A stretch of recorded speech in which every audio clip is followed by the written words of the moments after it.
känner henne. You all know this person and the leader of our hosting party is Sanna Marin.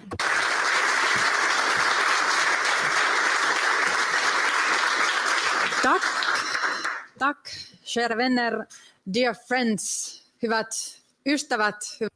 Dear friends, dear comrades, welcome to Helsinki.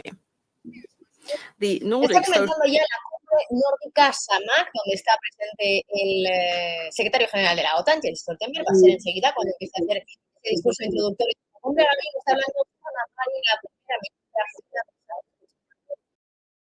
86. With long-term policy based on values, we have been able to create the Nordic welfare state, where we take care of the weakest. At the same time, we have been determined in building international rule-based world order, when instead of the supremacy of strongest and conflicts, there is a peaceful cooperation. We want to strengthen such an international community that is able to promote everywhere equality, human rights, and democracy, and to respond to our common challenges of poverty, climate change, and biodiversity loss. We have succeeded in many of these points. The European Union is in the world history the most successful peace project. The international organizations like the UN, OSCE, and the Council of Europe, despite the challenges, are a proof that we have a common will to face even the greatest difficulties, and there are alternatives to the supremacy of the strongest. Russia, with its brutal invasion to Ukraine, wants to destroy this development. It is trying illegally, violently, and while ignoring the victims, to conquer its neighboring state. And with this, Russia wants to return to the time of colliding interests. In Putin's world, the only measure that matters is raw power. This is contrary to everything we have been building as Nordic welfare states.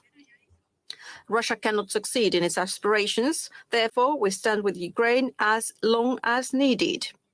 We will deliver arms and financial and humanitarian help as long as needed. We will support Ukraine's choice to progress on the path towards membership of the European Union and NATO. Russia must be held accountable for this illegal war. War crimes must be investigated and the guilty parties must be sentenced. The cruelties carried out in Ukraine cannot be left unpunished. The Russian invasion in Ukraine changed irreversibly security in Europe. This has changed situation. In the situation, Finland and Sweden had a conclusion that was clear. Military non-alliance was no longer serving our security. Last spring, the Social Democrat parties of Finland and Sweden made thorough but rapid evaluation that enabled Finland and Sweden to apply for membership in NATO.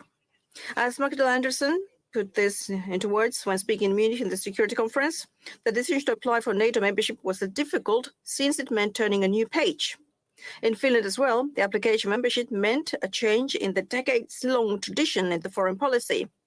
This decision was brave because we have to make big decisions in uncertainty. Yet waiting and postponing the decision would have perhaps put both Finland and Sweden even to a more dangerous situation, possibly for a very long time. So the decision was eventually an easy one, since after the 24th of February 2022, it was clear that there is no return to the past. We have applied for membership in NATO and we meet the criteria of membership, and we trust that NATO will accept us as members and allies by the summit in Vilnius. In the future, the NATO membership of Finland and Sweden will strengthen the whole security of the whole alliance. At the same time, it will increase opportunities for Nordic cooperation. We say this as Nordic Social Democrats. A strong NATO, where we want to be members, is essential to international peace and security. It is actually vital. I want to thank Jens Stoltenberg. Thank you for being here today, and thank you for your support during every step of the process. The Nordic cooperation showed its strength last summer during the making of this historic decision. I want to also thank Magdalena Andersson and the entire Swedish sister party. The Nordic welfare state we have built has shown its functionality in crises. It has brought us resilience to surviving crises. And this is the reason why we, Nordic Social Democrats, built our future on welfare state model. The new Nordic welfare state of the future is sustainably, ecologically, socially, and financially sustainable one. The Russian invasion to Ukraine does not give us any additional time to solve the climate crisis. Quite the contrary. The Russian aggression war and the dependencies it has revealed show that it's only via the green transition that we can ensure our social and economic well-being in the future. A fair green transition is an enormous economic opportunity, and the Nordic labour movement must be able to fully use this opportunity. In order to succeed, we must create new industrial policy that is based on skills, emission-free technologies, and courage to invest in the future. At the same time, we must be active in building a European strategic autonomy. We cannot afford to be naive anymore. It is all about our ability to face external challenges and to secure the operability of our society in all circumstances. Dear friends, dear Venner, the Nordic Social Democratic Cooperation has achieved a lot. The work carried out during 1.5 centuries will support us even today, and we can be proud of this. In the future, we must be determined and defend our values and the principles of the Nordic welfare state. Now it is the right time to think about the future of the Nordic welfare state and the global rule-based world order. And this is the reason why we are gathered here together today in the SAMAK Summit. Welcome, dear friends.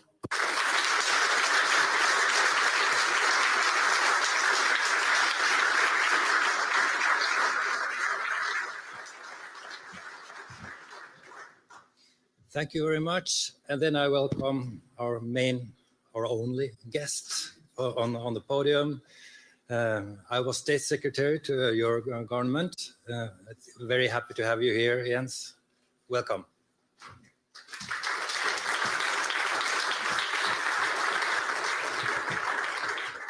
Thank you so much, dear Sanna.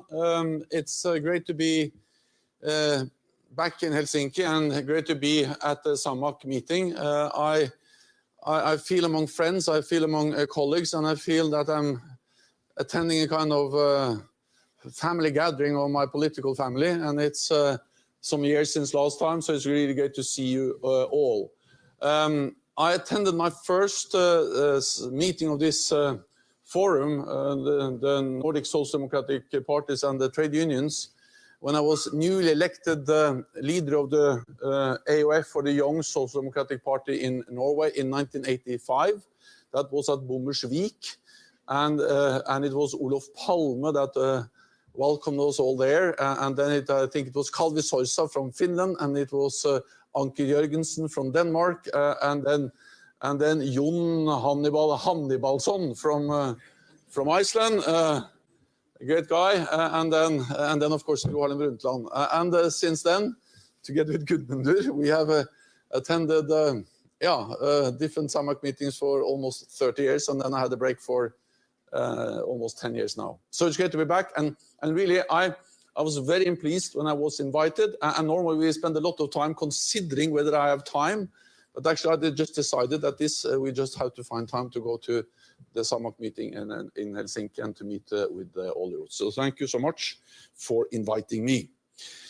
It is also fitting that we are meeting today in Helsinki, a city that has helped to shape the foundations of European security. The Helsinki Final Act helped reduce Cold War tensions by encouraging cooperation and embedding the principles of freedom and human rights. 35 countries from North America and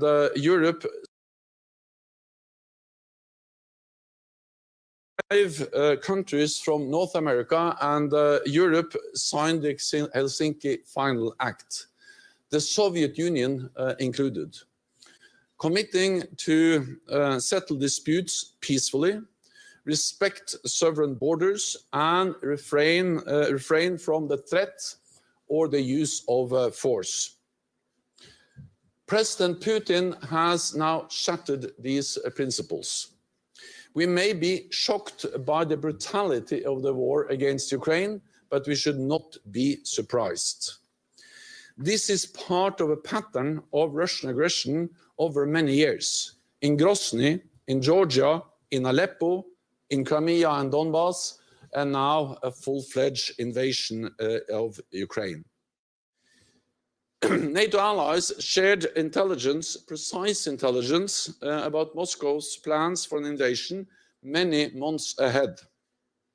We made every effort to engage in diplomatic and political dialogue with Russia to prevent the war. But despite our calls, President Putin chose to attack. 1 year on, Putin is not preparing for peace. He is preparing for more war. So while the fighting continues, we can already now draw some lessons of the war. First, we must sustain and step up our support to Ukraine. Russia is launching new offensives, mobilizing more troops, and reaching out to North Korea and Iran to get more weapons. We are also increasingly concerned that China may be planning to provide lethal support for Russia's war. So we must give Ukraine what they need to prevail. I welcome the significant support Nordic countries are delivering to Ukraine. This is making a difference on the battlefield every day, and I thank all the Nordic countries for their support. Together, NATO allies are providing well over 100 billion euros to Ukraine. We must now urgently deliver on our pledges of training and heavy weaponry so that key capabilities can reach Ukraine before Russia can seize the momentum. I hear concerns that our support increases the risk of escalation. But as long as our biggest neighbor is willing to invade another country, there are no risk-free options. So let there be no doubt. The biggest risk of all is if President Putin wins in Ukraine. If he wins, it will show authoritarian leaders that aggression works and force is rewarded. That will make the world more dangerous and us more vulnerable. So supporting Ukraine is not only the morally right thing to do, it is also in our own security interest. We do not know when this war will end, but when it does, we must ensure that history does not repeat itself. President Putin cannot continue to chip away at European security. We must break the cycle of Russian aggression, meaning we must enable Ukraine to deter and defend against future aggression. We must put in place long-term arrangements for Ukraine's security, because Ukraine's future is in the Euro-Atlantic family. The second lesson is that we must continue to strengthen our deterrence and defense. As Nordic countries, and in particular as Nordic social democrats, we have tried to live peacefully alongside our largest neighbor for decades. At the end of the Cold War, many of us in this room believed we could build a better relationship with Russia, me included. And I still believe it was the right thing to do, to seize the historic moment to build better security in Europe together with Russia. But President Putin chose to walk away from cooperation and dialogue. He has left a trail of broken promises, shattered fundamental principles of global security, attacking neighboring countries, and tried to undermine our own democracies. The latest example is Russia suspending the New START treaty, limiting nuclear weapons. And we have to remember this is actually the last main arms control arrangement we have. Not many years ago, Russia violated the INF treaty, banning all intermediate range weapons. That led to the demise of that treaty. And now the last important arms control arrangement is the new START, and President Putin made it clear a few days ago that Russia has suspended their participation in the new START agreement. So over the last years, Russia has violated key arms control agreements, dismantling the whole arms control architecture. So we have to recognize that the end of this war will not be a return to normal in our relations with Russia. There is no going back. In a more dangerous world, we can no longer afford to treat defense as optional. It is a necessity. Yes, I know that it's hard to spend more on defense, because when you spend more on defense, it's less for something else. It's less money for education, for infrastructure, for health, for all the other things we feel it's more meaningful to invest in than defense. So when we spend more on defense, there is less money for other important tasks. But nothing is more important than our security, and that's the reason why we have to invest more in defense. I also therefore welcome the fact that almost all NATO allies have now plans in place to spend 2% of GDP on defense, and that an increasing number of allies see 2% as a floor, not a ceiling, for defense spending. The third lesson is that we need to strengthen the resilience of our societies. Military forces are necessary to protect our security, but they are not enough. Strong societies and robust economies are our first line of defense. So we must secure our cyberspace, supply chains, and critical infrastructure. The war in Ukraine has demonstrated the danger of being overdependent on authoritarian regimes. Not so long ago, many argued that importing Russian gas was purely an economic issue. It is not. It is a political issue. It matters for our security. Europe's dependency on Russian gas made us vulnerable. We should not make the same mistake with China and other authoritarian regimes.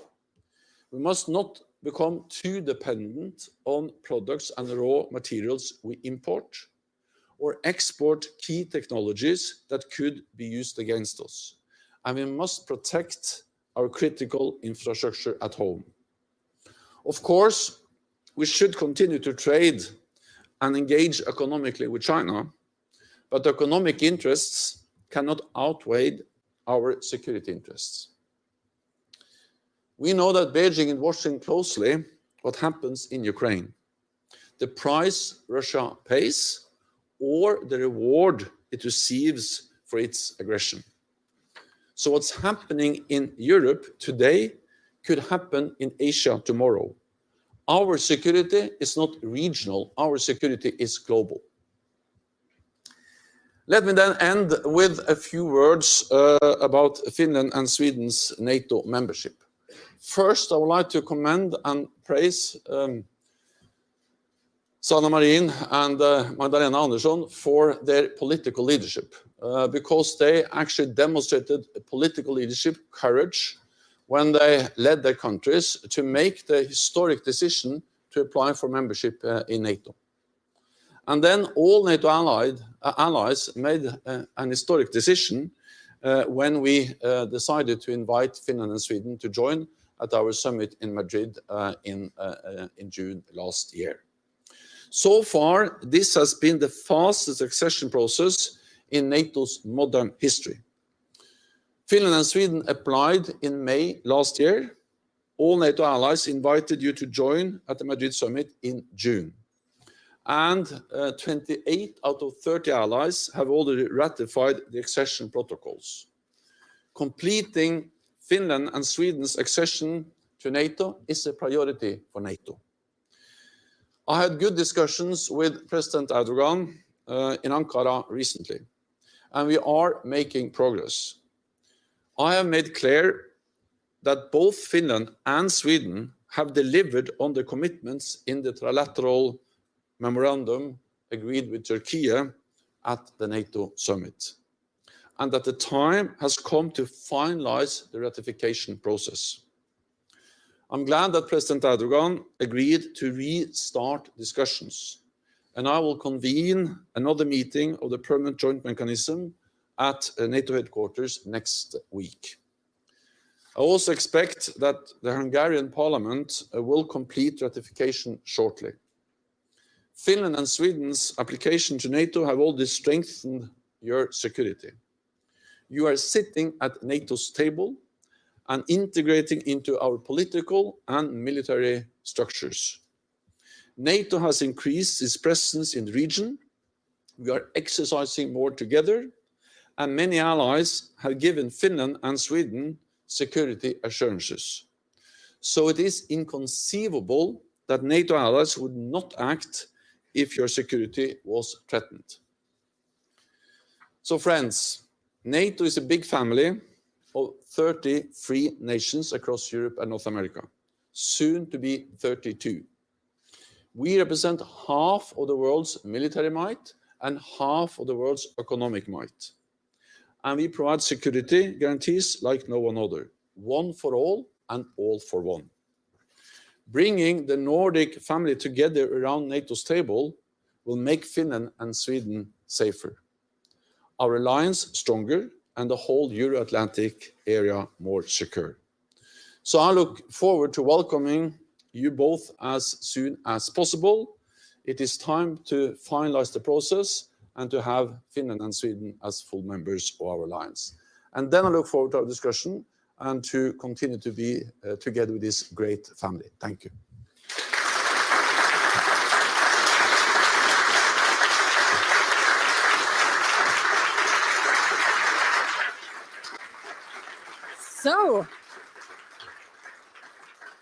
So Jens, thank you so much for your very inspiring words. We know that you will stay here a bit longer and there will